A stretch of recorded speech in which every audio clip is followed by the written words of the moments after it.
Hi guys, ഇന്ന് എങ്ങനെ ക്യാൻവയിൽ ഡിജിറ്റലായിട്ട് journaling ചെയ്യാൻ നോക്കാം. So guys, welcome to a new video. And എല്ലാ ദിവസത്തെ പോലെ തന്നെ ഇന്ന് ഞാൻ ക്യാൻവയിൽ തന്നെയാണ് എഡിറ്റ് ചെയ്യാൻ പോകുന്നത്. സോ ക്യാൻവ ഓപ്പൺ ചെയ്തതിന് ശേഷം സെർച്ചിൽ പോയിട്ട് ബ്ലാങ്ക് പേജ് എന്ന് സെർച്ച് ചെയ്താൽ ബ്ലാങ്ക് ഒന്നുമില്ല എങ്കിലും ഞാനൊരു ഡിസൈനുള്ള പേജ് സെലക്ട് ചെയ്തതിന് ശേഷം ആ ഒരു ഡിസൈൻസൊക്കെ സെലക്ട് ചെയ്തിട്ട് അതൊക്കെ ഡിലീറ്റ് ചെയ്യുന്നുണ്ട്. ആൻഡ് എല്ലാ ഡിസൈൻസൊക്കെ അങ്ങനെ ഡിലീറ്റ് ചെയ്തിട്ട് പേജ് ബ്ലാങ്ക് ആക്കി എടുക്കുക.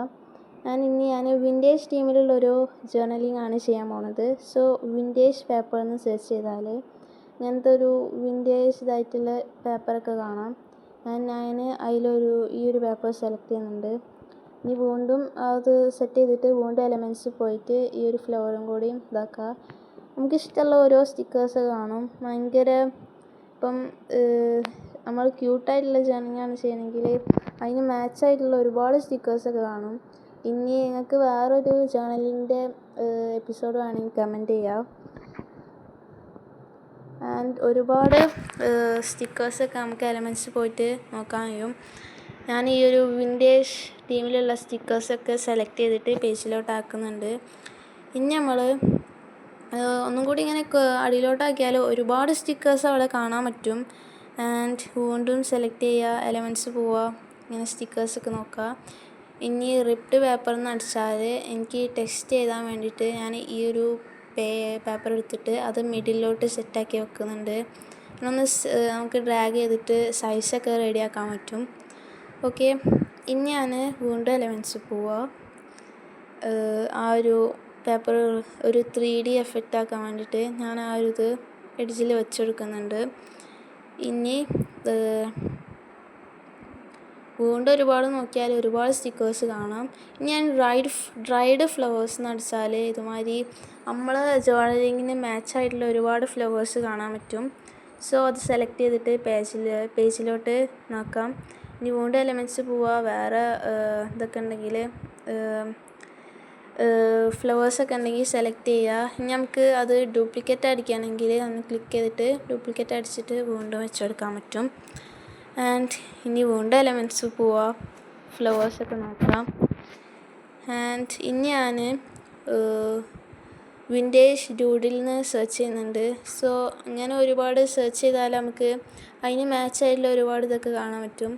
സോ ഇത് നമ്മൾ ഒരുപാട് സെർച്ച് ചെയ്യുക, അടിയിലോട്ട് സെർച്ച് ചെയ്താൽ ഫസ്റ്റൊന്നും നല്ലതുണ്ടാവില്ല. ആൻഡ് നമുക്ക് ആ ഒരു നമ്മൾ ചെയ്യണതിന് മാച്ചായിട്ടുള്ളൊരു സ്റ്റിക്കേഴ്സൊക്കെ കണ്ടെത്തിയിട്ട് ഇങ്ങനെ ആ ഒരു സ്റ്റിക്കേഴ്സ് സെലക്ട് ചെയ്തിട്ട് പേജിലോട്ട് വെക്കുക. എന്നിട്ട് മാച്ചായിട്ടുള്ളൊരു സ്ഥലത്ത് നമുക്ക് ഇങ്ങനെ ജേർണലിംഗ് ഇങ്ങനെ ചെയ്യാം. ആൻഡ് അതിലൊന്നും കിട്ടാനായിട്ട് ഞാൻ ഡ്രൈഡ് ഫ്ലവേഴ്സ് എന്ന് വീണ്ടും അടിച്ചിട്ട് കുറച്ച് ഫ്ലവേഴ്സും കൂടി ചെയ്യുന്നുണ്ട്.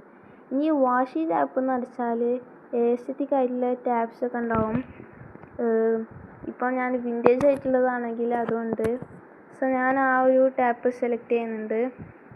ഇനി അതൊന്ന് ആ ഒരു എഡ്ജിലോട്ട് ഞാൻ വെച്ചെടുക്കുന്നുണ്ട്. ആൻഡ് വീണ്ടും ബാക്ക് അടിച്ചാൽ നമുക്ക് ഒരുപാട് ടാപ്പൊക്കെ കാണാൻ പറ്റും. സോ ഞാൻ വീണ്ടും ഒരു വിൻറ്റേജ് ജേർണൽ സ്റ്റിക്കേഴ്സ് എന്നൊക്കെ അടിച്ചിട്ടുണ്ട്. ആൻഡ് ഞാൻ ആ ഒരു സ്റ്റിക്കർ സെലക്ട് ചെയ്തിട്ട് ഇങ്ങനെ വെച്ച് കൊടുക്കുന്നുണ്ട്. സോ ഒരുപാട് സ്റ്റിക്കേഴ്സ് അവിടെ കാണാൻ പറ്റും.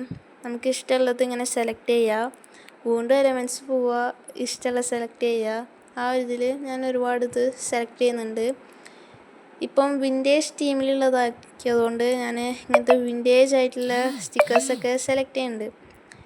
ഇനി നമ്മൾ ആ ഒരു എഡ്ജിൽ വെച്ച് കൊടുത്തിട്ട് ഒന്ന് സെറ്റാക്കുന്നുണ്ട്. ഇങ്ങനത്തെ ഒരുപാട് സ്റ്റിക്കേഴ്സ്, ക്യാമറൻ്റെ ഒക്കെ സ്റ്റിക്കേഴ്സ് ഉണ്ടാവും. ആൻഡ് നമ്മളിങ്ങനെ ഒരുപാട് തപ്പണമെന്നുള്ളൂ. ആൻഡ് ഒരു സ്റ്റാമ്പിൻ്റെ സ്റ്റിക്കേഴ്സൊക്കെ ഉണ്ട്. സോ വീണ്ടും നമ്മൾ എലമെൻറ്റ്സ് പോയിട്ട് ഇതുമാതിരിയൊക്കെ സെർച്ച് ചെയ്തിട്ട് നമ്മൾ പേജ് ഡെക്കറേറ്റീവ് ആക്കിയെടുക്കാം. ആൻഡ് നെക്സ്റ്റ് നമുക്ക് ടെക്സ്റ്റ് ആഡ് ചെയ്യാൻ വേണ്ടിയിട്ട് അടിയിൽ ടെക്സ്റ്റിൽ നമുക്ക് ക്ലിക്ക് ചെയ്താൽ ഒരുപാട് ഫോണ്ടൊക്കെ അടിയിലോട്ടുണ്ടാവും. ഗുഡ് ഡേ ആൻഡ് നമുക്ക് വേണ്ട അങ്ങനത്തെ ഫോൺസൊക്കെ ഉണ്ടാവില്ലേ, അതൊക്കെ അടിയിലുണ്ടാവും. അല്ലാതെ നമുക്ക് നമ്മളെ തന്നെ ആയിട്ടുള്ള സെൻറ്റൻസ് കസ്റ്റമൈസ് ചെയ്യാനാണെങ്കിൽ ആ ഒരു ടെക്സ്റ്റ് ബോക്സിൽ നമുക്ക് ക്ലിക്ക് ചെയ്തിട്ട് നമുക്ക് ആയിട്ടുള്ള ടെക്സ്റ്റസൊക്കെ അടിച്ചു കൊടുക്കാൻ പറ്റും. ഇനി ആ ഒരു ടെക്സ്റ്റിൻ്റെ സൈസ് ചേഞ്ച് ചെയ്യാൻ പറ്റും, ഫോണ്ട് ചേഞ്ച് ചെയ്യാൻ പറ്റും. കളറ് മാറ്റാൻ പറ്റും, അങ്ങനെ പൊസിഷനൊക്കെ ചേഞ്ച് ചെയ്യാനുള്ള ഓപ്ഷനും ഉണ്ട്. ഇനി നമുക്ക് ഇതുമാതിരി എല്ലാ ഇതും ഒക്കെ പൊസിഷനൊക്കെ ചേഞ്ച് ചെയ്തെടുക്കുക. ഇനി നിങ്ങൾക്ക് വേണ്ട ടെക്സ്റ്റൊക്കെ ആഡ് ചെയ്യുകയും ചെയ്യാം. ആൻഡ് ഫുള്ളി നമുക്ക് ഡെക്കറേറ്റീവ് ആക്കി എടുക്കാനും പറ്റും. സോ ഞാൻ എല്ലാത്തിൻ്റെ പൊസിഷനൊക്കെ മാറ്റി ഒന്ന് കറക്റ്റാക്കി എടുക്കുന്നുണ്ട്. എല്ലൊക്കെ ഒന്ന് കറക്റ്റാക്കി എല്ലാ പൊസിഷനൊക്കെ സെറ്റാക്കി എടുക്കുന്നുണ്ട്. ഇനി നമ്മൾ എലമെൻറ്റ്സ് പോയിട്ട് സ്റ്റാമ്പ് എന്നൊന്ന് സെർച്ച് ചെയ്താൽ ഒരുപാട് സ്റ്റാമ്പൊക്കെ അവിടെ കാണാൻ പറ്റും. ഒരുപാട് നല്ല ഭംഗിയുള്ള സ്റ്റാമ്പ് ഒക്കെ അവിടെ ഉണ്ടാവും. സോ ഒരുപാട് സെർച്ച് ചെയ്യുക. ആൻഡ് ഞാൻ ആ ഒരു സ്റ്റാമ്പ് സെലക്ട് ചെയ്യുന്നുണ്ട്. ഇനി നമ്മളത് പേജിലോട്ട് ആഡ് ചെയ്തിട്ട് ആ ഒരു വേണ്ട സെറ്റ് ചെയ്ത് കൊടുക്കുക. ഇതുമാതിരി സൈസ് ഒന്ന് റെഡിയാക്കുകയൊക്കെ ചെയ്യാൻ പറ്റും. സോ എല്ലാം ഒന്ന് സെറ്റ് ചെയ്തതിന് ശേഷം നമ്മൾ ആ ഒരു എഡിറ്റിംഗ് നമുക്ക് വേണ്ട അത്രയും സ്റ്റിക്കേഴ്സൊക്കെ ആഡ് ചെയ്യാനും പറ്റും.